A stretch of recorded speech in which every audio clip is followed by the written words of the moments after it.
যেই ব্যক্তি রাতের বেলা এই দোয়াটি 3 বার পরে ঘুমিয়ে যাবে, আল্লাহর নবী বিশ্বনবী সাল্লাল্লাহু আলাইহি ওয়াসাল্লাম বলেন, সকাল বেলা যখন আল্লাহ তাআলার বান্দা ফজরের নামাজের মাঝে যখন উঠবে, আল্লাহ নবী বলেন রাতের বেলা এশারের নামাজ পড়ার পরে, খাবার খাওয়ার পরে আল্লাহর বান্দা যদি এই দোয়াটা 3 বার পড়তে পারে, তাহলে আল্লাহ পাক রব্বুল আলামিন সকাল বেলা ঘুম থেকে ওঠার আগে আগে আমার আল্লাহ তাকে নিষ্পাপ মাসুম বাচ্চার মতো আমার আল্লাহ পবিত্র বানায়া দেই।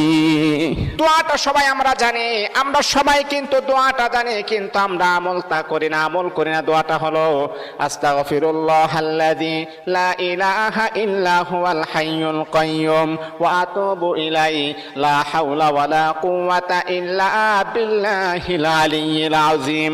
3 বার যদি আপনি পড়তে পারি, ইনশাআল্লাহ আল্লাহ পাক রব্বুল আলামিন আমার আপনার জীবনের সমস্ত গুনাহগুলোকে আমার আল্লাহ ক্ষমা করে দিবেন।